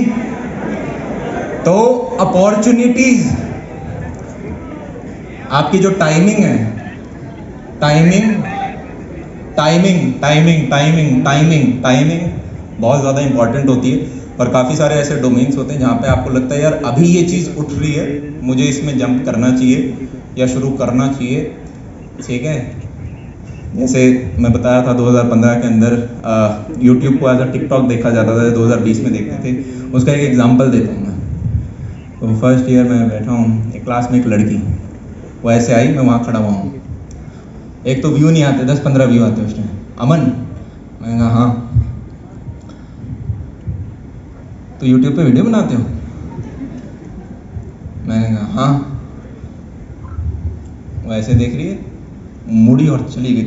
मैंने कहा क्या इतना घटिया काम कर रहे हैं कुछ, इतना खराब काम है क्या कुछ? पॉइंट बीइंग, शुरुआत में जब भी आप कोई चीज़ करोगे तो ऐसी छोटी मोटी चीज़ें होती रहेंगी, पर वहाँ एक शब्द है, वो फाउंडर मूवी अगर आपने देखी हो, मैकडॉनल्ड्स वाले की जो जर्नी पूरी बताई है, उसके अंदर लास्ट में वो एक मैसेज देता है। सबसे इंपॉर्टेंट क्या होता है? परसिस्टेंस। देखा है वो लास्ट की एंडिंग? सबसे इंपॉर्टेंट चीज़ ये नहीं है कि आप में टैलेंट कितना है, आपने क्या पढ़ के आए हो, क्या नहीं पढ़ के आए हो। सबसे ज़्यादा होती है जिद, परसिस्टेंस। और परसिस्टेंस को अगर मैं ब्रेक करूँ 2 शब्दों के अंदर, तो उसमें पहला शब्द है कॉन्फिडेंस। अगर आप एक लर्नर हो, इसको रिपीट करते हैं, मैं एक लर्नर हूं, जिसके एक हाथ में है कॉन्फिडेंस और दूसरे हाथ में पेशेंस। तो if you are a learner जिसके पास कॉन्फिडेंस है, कॉन्फिडेंस इसलिए कि यार अगर मैंने इस पे 3-4 साल लगाए तो कुछ बना जाऊंगा, और नहीं भी बना तो सीख जाऊंगा, काफी कुछ सीख जाऊंगा। और फिर आपके पास पेशेंस है 6 महीने, 1 साल, 1.5 साल, 3 साल, 4 साल, 5 साल उस चीज पे करने का, तो जनाब आप खींच जाओगे उस फील्ड के अंदर। कोई डोमेन छोटा नहीं होता, ऐसा नहीं है बच्चे पूछते हैं भैया किस डोमेन के अंदर मैं अपने अगले 2 या 3 4 5 साल लगाऊं। देखो यार, ऐसे इंजीनियर्स भी हैं जिनको जॉब नहीं मिलती और ऐसे इंजीनियर्स भी हैं जिनकी करोड़ों की जॉब है, ऐसे डॉक्टर भी हैं जिनकी जॉब नहीं लगती और ऐसे भी हैं जिनके बड़े अच्छे क्लिनिक चल रहे हैं, हाँ या ना? हाँ। ऐसे लॉयर्स भी हैं जिन्हें यार बिल्कुल काम नहीं मिल रहा, पेड़ों के आसपास घूम रहे, और ऐसे भी हैं जो कि भाई एक सेशन की आपसे कहेंगे कि भाई 4 लाख रुपए लगेंगे, दिन के अंदर 4 सेशन लेते हैं। वैसे मतलब लेने वाले तो 10-12 लाख भी ले लेते हैं एक सेशन के, सीनियर एडवोकेट्स। तो कोई डोमेन, अर्बन कंपनी आप जानते हो, पाइप, प्लम्बर, मेकअप, ये सारा, पर देखो नेशनल लेवल पे कंपनी बना दी। कोई काम छोटा नहीं है, प्रश्न ये है क्या आप उसे नेशनल लेवल पे लेके जा सकते हो। एक और छोटा सा इंसाइट मैं देना चाहूँगा यहाँ पे, क्योंकि ये 99th सेमिनार है। मान लो किसी व्यक्ति को महीने का 10,000 रुपये कमाना है, ठीक है, जो आपको ठीक लग रहा है और उसको लिख लेना, वरना 2 दिन पुराने खाने की तरह हम भूल जाएंगे, भूल भी जाओगे कभी आया भी था कोई, या हाँ बात तो हुई थी, क्या बात हुई थी, कुछ तो हुई थी, लिख लेना उसे, लिख के याद रहती है, और घर जाके 4 लोगों को बताना, अगर आपको वो यूजफुल लगी तो। ज़बरदस्ती अपने दोस्त को बताओ, मम्मी को बताओ, पापा को बताओ, क्या कह रहे हैं डांटेंगे, अरे बता दो, दीवार को बताओ, लिख लो, खुद सेल्फ अंडरस्टैंड करो। क्योंकि जब तक आप जिस प्रकार से 11th-12th में फिजिक्स को रिवाइज करना पड़ता था, इसी प्रकार से आपको वो जो आपके बेसिक कुछ फंडे हैं, आप कहीं से भी सीखते हो, किसी पॉडकास्ट से सीखते हो, किसी सेशन, उनको रिवाइज मारते रहो। इससे पहले क्या बोल रहा था मैं, अगर आपको 10,000 रुपये कमाने हैं इंडिया के अंदर 1 महीने के अंदर, क्या क्या किया जा सकता है? मैंने कहा लेबर वाला काम भी किया जा सकता है, यस और नो? 500 रुपये, 800 रुपये, 1000 रुपये दिहाड़ी पे जो काम होता है वो कर लो, कहीं रेस्टोरेंट पे जाके थोड़ा बहुत काम कर लो, 10,000 हो जाएंगे। अगर आपको करीबन 1 लाख रुपया कमाना है, ऐसे 10 हम ऊपर जाते जाएंगे, अगर आपको इंडिया में महीने का 1 लाख रुपये कमाना है तो क्या करना होगा? अरे कौन है यार ये स्टॉक्स, कौन है? स्टॉक्स को बाद में कवर करेंगे थोड़ी देर में। जब तक आपकी अर्निंग ज़्यादा नहीं होगी ना, स्टॉक मार्केट क्या करेगा? आपका बेस, आपने प्रिंसिपल क्या लगाया वो बड़ा होना चाहिए, तभी तो उस पर आएगा, ठीक है। तो अगर आपको 1 लाख रुपये कमाना है, या तो आपकी भाई फ्रेशर में ही बहुत अच्छी कंपनी में जॉब लग जाए, माइक्रोसॉफ्ट वगैरह इन तरह की, तो ये आपको 1 लाख रुपये का बेस दे देंगे और बाकी इनका स्टॉक्स होता है। 40-50 लाख का पैकेज होता है, पर बेस तो 17-18 लाख का होता है, 1-1.5 लाख टाइप। तो एक तो तरीका है कि वहाँ 1 लाख का पैकेज मिल गया, या फिर एक हो सकता है कि आपको किसी छोटी कंपनी या किसी कोर के अंदर आपको शुरुआत में 40-50 हज़ार रुपये का जॉब मिला, आपने 3-4 साल काम किया, फिर आप 1 लाख पे पहुँच गए, हाँ या ना? हाँ। इसी प्रकार से अगर कोई किसी की छोटी दुकान है तो वो भी शायद 1 लाख के करीबन कर रहा होगा, किसी की छोटी सी फैक्ट्री है, मैन्युफैक्चरिंग वगैरह, वो भी शायद 1 लाख के करीबन थोड़ा थोड़ा ऐसे कर रहे होंगे। अगर किसी व्यक्ति को 10 लाख पर मंथ कमाना है, ये कौन से लोग हैं? पहले हम देख तो लें कि ये व्यक्ति हैं कौन, दिखते कैसे होंगे हमारी सोसाइटी में जो महीने का 10 लाख कमाते होंगे। 10 लाख कमाने वाले या तो वही व्यक्ति जिसने माइक्रोसॉफ्ट ज्वाइन किया था 40 लाख के पैकेज पे, उसने 10-12 साल उस कंपनी के अंदर अच्छे से काम किया और अब उसका बेस पे 8 लाख, 9 लाख, 10 लाख पर मंथ के करीबन पहुंच गया। अरे हाँ या ना? हाँ। या फिर डॉक्टर के अंदर वो हो गया भाई जिसने अच्छे से अपना क्लिनिक रन कर रहा है, तो वो 10 लाख के करीबन का अपना महीने के अंदर धंधा कर पा रहा है। या किसी की शहर के अंदर थोड़ी अच्छी साड़ी की दुकान है या अच्छी मिठाई के अग्रवाल स्वीट कॉर्नर है, ये वाले जो लोग हैं ये शायद 10 लाख के करीबन का अपना धंधा 1 महीने के अंदर कर रहे होंगे, यस और नो? एक होता है धंधा, एक होता है प्रॉफिट। एक हो सकता है आपने 10 लाख का धंधा किया हो, प्रॉफिट आपका 2 लाख का ही हो। 10 लाख का प्रॉफिट लाना बड़ा मुश्किल होता है। इससे ऊपर वाली कैटेगरी होती है कि आप महीने का 1 करोड़ कर रहे हो। अब इंडिया लेवल पे महीने का 1 करोड़ पॉजिटिव करने वाले लोग कौन हैं? तो अगर आप देखोगे तो या तो ये एक छोटी सी लाइन में अगर मैं समझाऊं, किसी भी डोमेन के ऊपर के 100 लोग पकड़ लो। अगर हम स्पोर्ट्स में देखें ऑल ओवर इंडिया में, तो स्पोर्ट्स के इंडिया के टॉप 100 जो लोग हैं वो शायद साल का 10-12 करोड़ आराम से कमा लेते होंगे। उसमें क्रिकेटर्स भी आ गए, उसमें जैवलिन थ्रो वाले भी आ गए, उसमें और बाकी सारे लोग भी आ गए जो टॉप 100 लोग हैं। फिर और कौन कौन हो सकते हैं? इंजीनियर्स भी हो सकते हैं। जैसे अगर किसी बड़ी कंपनी में आप CEO बन जाते हो, ठीक है, या बहुत ऊपर की हाई पोजीशंस आप कर रहे हो, तो वहाँ पे भी आपके पैकेजेस काफ़ी हाई चले जाते हैं। अब आपकी दुकान है तो दुकान आपकी बहुत ही बढ़िया, टॉप 100 आपके पब्स, बार, रेस्टोरेंट्स की कैटेगरी में आते हो आप इंडिया में, तो आप 12 करोड़ का धंधा साल में कर पाओगे। या फिर ये वो लोग हैं जिनके ऑनलाइन प्रोडक्ट्स हैं, एप्स हो गई, वेबसाइट्स हो गई, ऊपर आपके अमेजोन पे बड़े बड़े स्टोर्स हो गए, फ्लिपकार्ट पे स्टोर हो गए, मिंत्रा पे स्टोर्स हो गए, बड़ी दुकानें चलाते हैं अपनी। एक अग्रवाल स्वीट नहीं है इनके पास, 4-5 हैं एटलीस्ट। तो मेरे को ये समझ में आया कि ऑनलाइन एक तो यार आप किसी भी फील्ड के अंदर जब उतना जाओगे 1 करोड़ पर मंथ वाला, आपको एटलीस्ट 10, 12, 15 ज़्यादा साल का भी आपका एक जर्नी हो जाता है, चाहे आप मैन्युफैक्चरिंग खोलो, फैक्ट्री खोलो, कुछ भी खोलो। ऑनलाइन के अंदर मैंने कहा ये चीज़ 10 रुपए की है, मान लो ये एक प्रोडक्ट है, एक ऑनलाइन प्रोडक्ट है, ये प्रोडक्ट कितने का है? 10 रुपए का है। तो आप में से हर एक अफोर्ड कर सकता है, सस्ते में मिल गया, हाँ या ना? पर अगर 10 लाख लोग एक महीने का ले लें तो 1 करोड़ का धंधा हो गया? नहीं हुआ। तो वो जो रीच है वो आपको ऑनलाइन देख सकता है। तो ये जानना कि आज का जो ब्रह्मास्त्र है, और ये ब्रह्मास्त्र पिछले 4-5 साल से चल रहा है, ये डिजिटल रहना है। आज के दिन एक व्यक्ति, आपके कॉलेज में भी काफी सारे लोग ऐसे जरूर होंगे, आप चाहो तो एक कमरे में बैठे बैठे बहुत सारे लोगों के पास पहुंच सकते हो, हाँ या ना? पहले यही काम करने के लिए लोगों को न्यूज़पेपर में इश्तिहार छापने पड़ते थे, अपनी पैम्पलेट छापनी पड़ती थी, हाँ या ना? पर अब आप ये सेम काम इंटरनेट के माध्यम से कर सकते हो। आप अपना सॉफ्टवेयर बना सकते हो, आप अपनी वेबसाइट बना सकते हो, आप सोशल मीडिया पे कर सकते हो। अरे हाँ या ना? तो दिस इज कि आप अब आपको देखना है what is the right direction for you. किस व्यक्ति जैसा आपको बनना है, किस ब्रैकेट में आना है, वो ब्रैकेट के अंदर कौन कौन लोग हैं, वो लोग क्या करते हैं, वो वहां तक क्या। और एक तो किसी की भी जर्नी कॉपी मत करना, आप वहीं पे फ्लॉप हो जाओगे।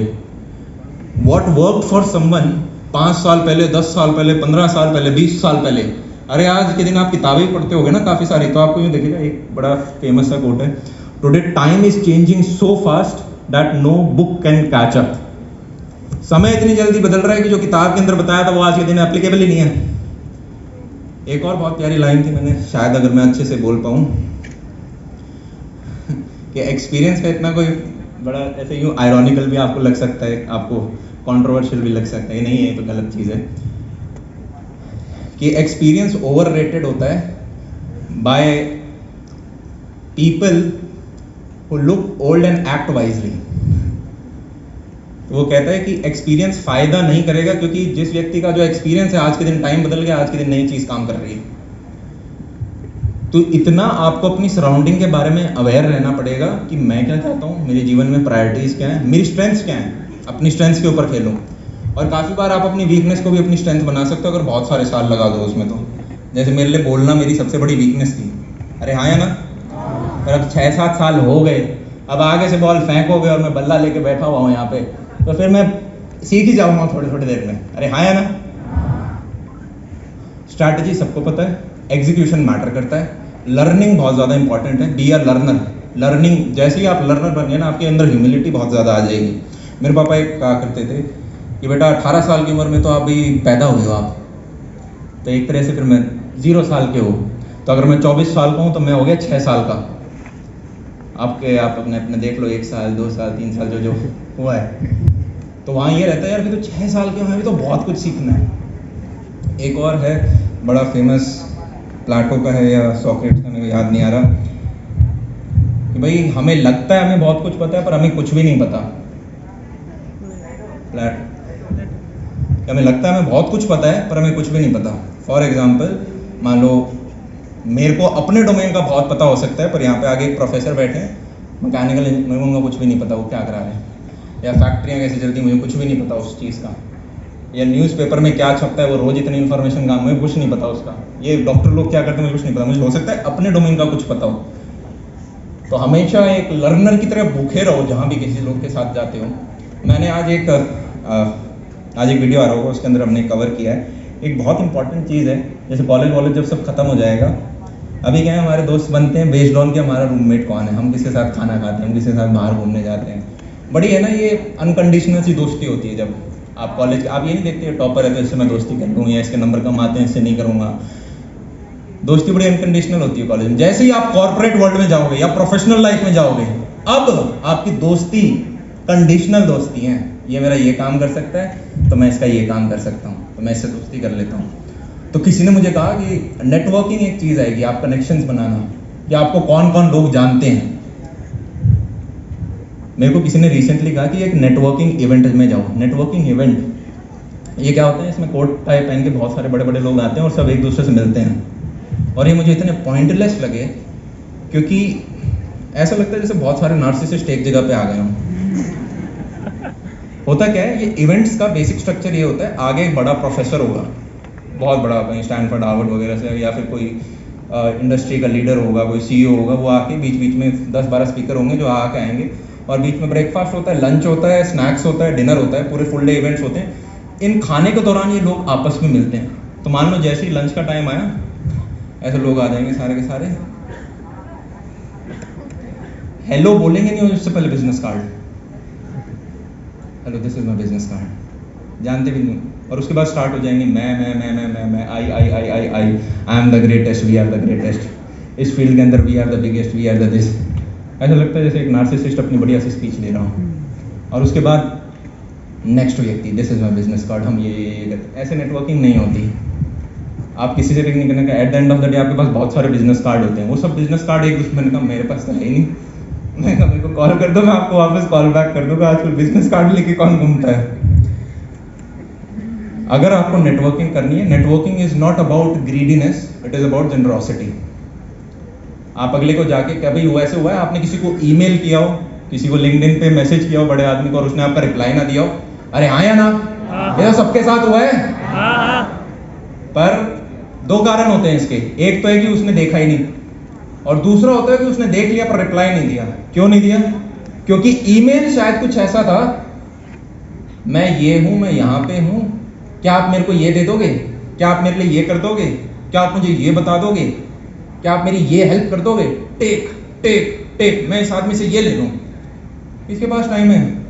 पर उसी ईमेल को अगर आप इस प्रकार से स्ट्रक्चर करोगे कि मैं ये हूं और मैं आपको इस प्रकार से हेल्प कर सकता हूं। छोटा सा एग्जांपल, मेरे को किसी ने एक बार मेल किया कि भैया आप जो अपना कंटेंट डालते हो, मैं उसके नीचे, अभी आप इंग्लिश के कुछ भी सबटाइटल्स वगैरह नहीं डालते हो, तो साउथ के जो बच्चे हैं वो नहीं देख पाते हैं, मैं आपके लिए ये काम कर दूंगा। मैंने एकदम से खोल के देखा, कौन है? किसी ने कहा आपका ये काम खराब है प्रोडक्शन का, मैं इस काम को ठीक कर दूंगा। मैंने एकदम से खोल के देखा उस मेल को। तो जब भी आपको नेटवर्किंग करनी है, पहले जनरॉसिटी, आप अगले के लिए क्या कर सकते हो? किसी के पास जाओ तो बोलो यार मेरे पास ये 4 क्लाइंट हैं, ये तेरे को करियर में हेल्प कर सकते हैं, ये तेरा धंधा बड़ा कर सकते हैं। आप पहले हेल्प करो, अगला व्यक्ति शॉक हो जाएगा कि यार इतना सेल्फलेस तरीके से मुझे हेल्प कर रहा है, उसके अंदर से खुद आएगा कि मैं इसका एहसान वापस कब लौटाऊं। बजाय ये कि आप पहले जाकर मैं तो तेरे से ये चीज लेना आया हूं, आप पहले बोलते मैं तेरे लिए ये लेकर आया हूं। और फिर ये होता है सबसे best way of networking. College में आपका प्लेग्राउंड है, यहाँ प्रैक्टिस कर सकते हो आप आस पड़ोस के दूसरे इधर उधर के ब्रांचेस के लोगों के ऊपर। फिर जब आप इंडस्ट्री में जा रहे हो, हमेशा याद रखना आज के दिन थोड़े रूल बदल गए हैं, ठीक है? बी वेरी काइंड, बहुत काइंड रहना जरूरी है, बहुत ज़्यादा एम्पैथेटिक रहना जरूरी है।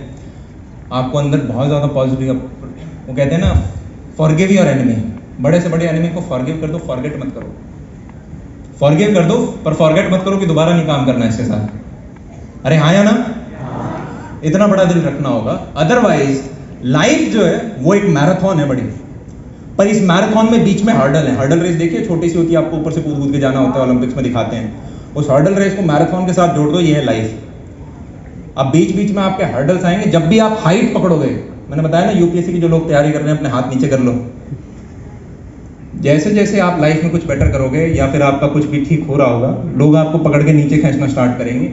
सेम फंडा लगता है, सेम फंडा लगता है जो 3 इडियट्स में बताया गया था कि टॉपर को देख के और बुरा लगता है। जेलेसी इज डिजायर, रिपीट कर लो, जेलेसी इज डिजायर। कि यार जेलेसी टॉपर, काश मैं भी होता, ये इतना पैसा काश मैं भी कमा रहा होता, इसके पास ये काश मेरे पास भी होती, इसका इतना बड़ा घर मेरे पास भी होता। अरे ये लड़कियों के साथ घूमते रहते हैं, काश मैं भी घूम रहा होता। जेलेसी लगती है कभी कभी उसके अंदर। जेलेसी क्या है कि किसी फियर या इनसिक्योरिटी की वजह से आप अपने डिजायर तक नहीं पहुंच पा रहे, किसी फियर या इनसिक्योरिटी की वजह से कि शायद मेरे से नहीं होगा, या मैं नहीं कर पाऊंगा, या मैं गिर जाऊंगा, या मेरे वश की नहीं है, आप वो कर नहीं रहे हो, किसी और ने कर दिया और अब हम जेलस हो रहे हैं। जेलस नहीं होना, उस जेलस अगर हो भी रहे हो तो उसे राइट डायरेक्शन में लगाओ कि यार मैं इसको पूछ के आऊं कि यार इसने करा कैसे। पर पूछने जाओगे तो पहले उसकी हेल्प करना, तभी आपका नेटवर्किंग में आप उससे जुड़ रहे होगे। ये छोटी छोटी चीजें हैं जो हेल्प करती हैं आपको लाइफ में आगे बढ़ने में, और ये आप लर्नर रहोगे किताबों के साथ जुड़े रहोगे। किताबें पढ़ने का एक बड़ा इंटरेस्टिंग तरीका है।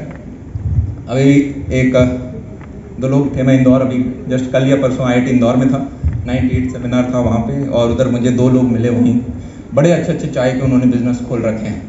तो फर्स्ट हाफ में मैं एक व्यक्ति से मिला, दूसरे हाफ में एक और से मिला। एक ने मेरे को बुक्स गिफ्ट करी और दूसरा खुद ही बुक की तरह वहीं जैसे मैं बैठा तो काफ़ी सारी चीज़ें शेयर करी। सारे के सारे जितने भी मैंने फाउंडर्स देखे हैं वो सारे के सारे बहुत स्ट्रॉन्ग लर्नर्स हैं, पूरे टाइम कुछ ना कुछ वो किताबें पढ़ते रहते हैं। उनका मेरे को लगता है एक significant part of the time जो है वो सीखने में जाता है, और जो वो सीखा है वो उसे पूरे टाइम बकर बकर करके रिवाइज भी करते रहते हैं।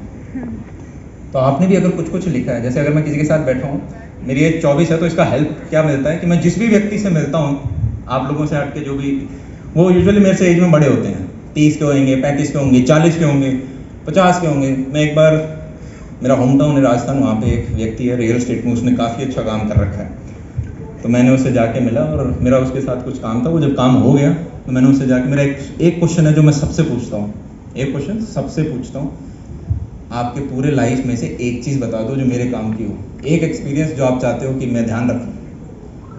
अब एक चीज़ का ध्यान रखूँ, जब भी एक ये नेचर है, मैंने देखा है, फॉर एग्जाम्पल आपके पास कोई 9वीं 10वीं क्लास का बच्चा आया, आपकी सोसाइटी में घर में कहीं रहता है, वो बोलता है भैया 10th बोर्ड्स के लिए कैसे पढ़ूँ, तो आप एकदम से बता दोगे आया ना? अरे यार नहीं, इतना गंदा लड़की ने बोला, मैंने आदमी बोल दिया। बिल्कुल मन करता है अरे नहीं यार ये चीज़ें मत पढ़ना, सिर्फ अपनी इतनी किताबें पढ़ना, नोट्स वोट्स बना ले, हो जाएगा, ज़्यादा टेंशन वाली बात नहीं है, ज़्यादा लोड मत ले। कोई आपके पास 12th वाला आएगा तो आप बता दोगे इन चीज़ों का ध्यान रखना। तो जो भी आपसे कोई छोटा आएगा, आपका यूँ मन करता है हमारा कि यार हम इसको थोड़ा बता दें, कोई पूछने आया तो मेजॉरिटी का करता होगा हाँ या ना? हाँ। तो उसी प्रकार से जब मैं इनसे पूछता हूँ तो इन्हें पता नहीं अपना क्या यंगर वर्जन इनके अंदर दिखता है, और वो एकदम से ऐसे इंटरेस्ट लेके बताएंगे, क्योंकि जहाँ पे उन्होंने बहुत बढ़िया तरीके से ठोकर खाई है ना, उसको वो बताना चाहेंगे कि ये मेरे साथ दिक्कत हुई। तो मैं, उन्होंने एक बड़ी ऐसी चीज़ बताई जो मुझे, तभी मैंने सेमिनार की शुरुआत में उसे एड्रेस किया। वो बोले यार मेरी एज लगभग 50+ हो चुकी है, एक चीज़ का ध्यान रखना लाइफ में है ना, पैसे के साथ साथ हेल्थ बहुत इंपॉर्टेंट है। लास्ट ईयर मेरे वाइफ का डेथ हो गया किसी बीमारी की वजह से, और बोले मेरे भी डायबिटीज़ हो रखा है। तो बोले वो थोड़े से हेल्दी थे काफ़ी। पॉइंट बीइंग, उस व्यक्ति ने इतना पैसा कमाया पर उस एज में लग नहीं रहा था कि वो उसे उतना एंजॉय कर पा रहे हैं। यूँ लग रहा था जैसे नेक्स्ट जनरेशन बच्चों के लिए कमाया जा रहा है। अरे हाँ, समझ पा रहे हो क्या कह रहे हैं? अभी हम अपने यूथ के पीक पे हैं, आप कुछ भी खा पी लो, आपको कोई फर्क नहीं पड़ेगा सिस्टम पे। 30 तक कोई फर्क नहीं पड़ेगा, 30 के बाद दिखना थोड़ा थोड़ा स्टार्ट होता है। तो मैं जितने भी लोगों से मिला हूँ उनमें से एक तो जितने बूढ़े लोग होते हैं वो सब ये बोलते हैं कि, जैसे एक ने मुझे कहा कि अगर आप थोड़े बहुत पढ़े लिखे हो, सॉरी, अगर आपके माँ बाप हैं तो आप 10 रुपये के आदमी हो, अगर आपके माँ बाप हैं और आपने थोड़ा बहुत पढ़ भी रखा है तो आप 100 रुपये का आदमी हो, आपने हायर स्टडीज़ कर रखी है तो आप 1000 रुपये का आदमी हो, हायर स्टडीज़ के बाद आपको धंधा मिल रखा है तो आप काम करते हो किसी के यहाँ तो 10,000 का आदमी हो, आप बहुत अच्छा काम करते हो आप लाख रुपए का आदमी हो, आपने खुद का धंधा कर रखा आप 10 लाख रुपए का आदमी हो, आपने उस धंधे को और बड़ा कर लिया तो आप 1 करोड़ का आदमी हो। पर वो आगे का जो एक है ना, वो अगर आप गिरा दोगे, वो एक है हेल्थ का, तो आगे के 0 जो है वो किसी काम के नहीं रहेंगे। तो ये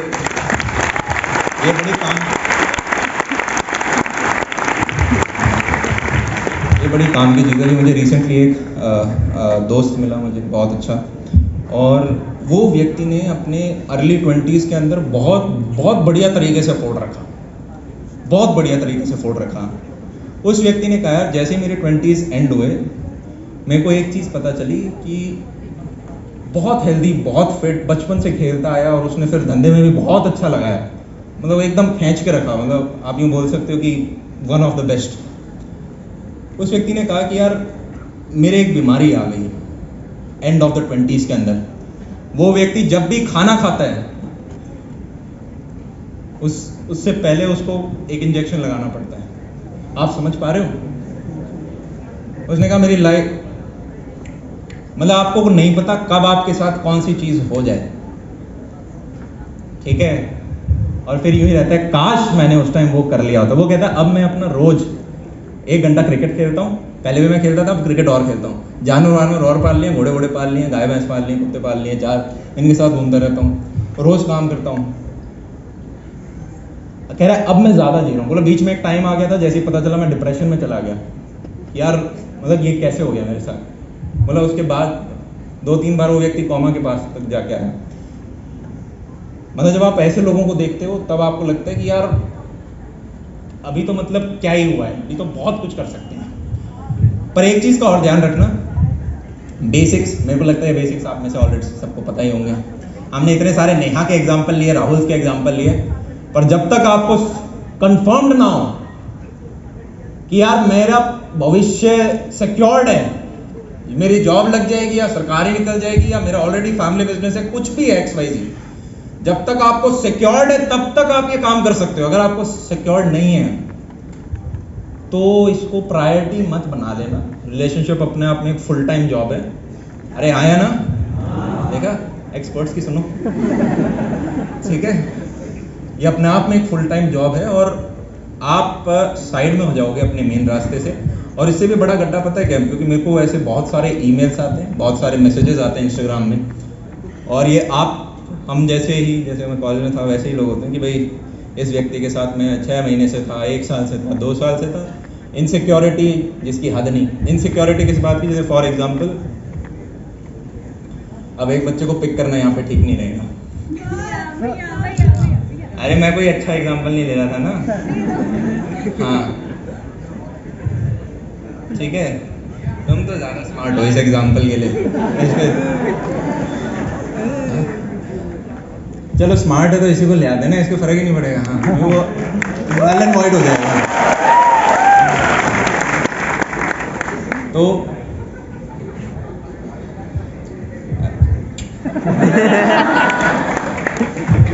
तो मान लो ये है एक साधारण इंडियन व्यक्ति, ठीक है।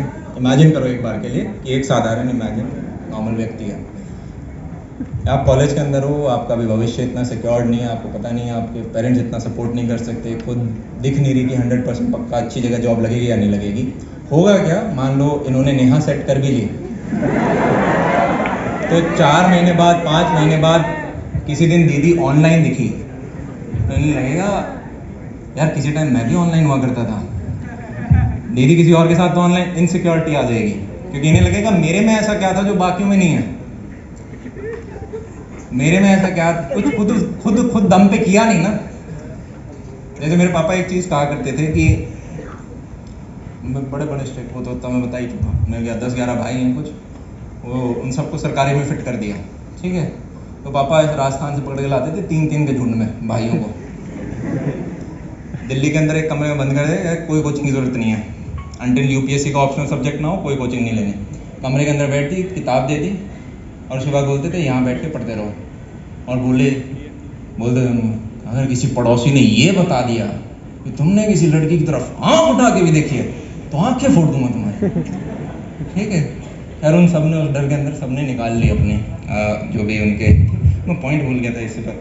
तो उन्हें वो पापा ये कहते थे अभी किसी की तरफ देखना नहीं है, जिस दिन तुम्हारी जॉब लगेगी फिर इस घर से लेके धौला कुआं तक लाइन लगाऊंगा मैं। ये भी पापा के वर्ड्स होते थे, समझ पा रहे हो। अरे रियलिटी तो यही है, हाँ या ना, हम पॉलिश बातें थोड़ा ना करना है। तो जिस दिन आपने कुछ हासिल कर लिया, वो बड़ा एक है कि फेमस कि लोग आपकी इज्जत तब तक करेंगे जब तक उन्हें आपसे मतलब है, जब तक आप उनके काम के हो। अरे हाँ या ना, लोग आपकी इज्जत तब तक करेंगे जब तक आप उनके काम पे हो सकते हो। यूटिलिटी जिसे बोलते हैं। तो जैसे ही आपकी जॉब लग जाती है, अब आप यूटिलिटी हो, चाहे लड़की है लड़का है, तब आप यूटिलिटी हो। अब आप एक हीरा हो। उससे पहले तो आप जैसे बहुत इस कंट्री में 150 करोड़ है, पृथ्वी पे 700 करोड़ है। तो सबसे पहले अपने आप को एक पोजीशन स्ट्रॉन्ग कर लो, उसके बाद आपका इनसिक्योरिटी नहीं रहेगा। और एक चीज़ और, थैंक यू, एक संदीप महेश्वरी शो पे एक तालियां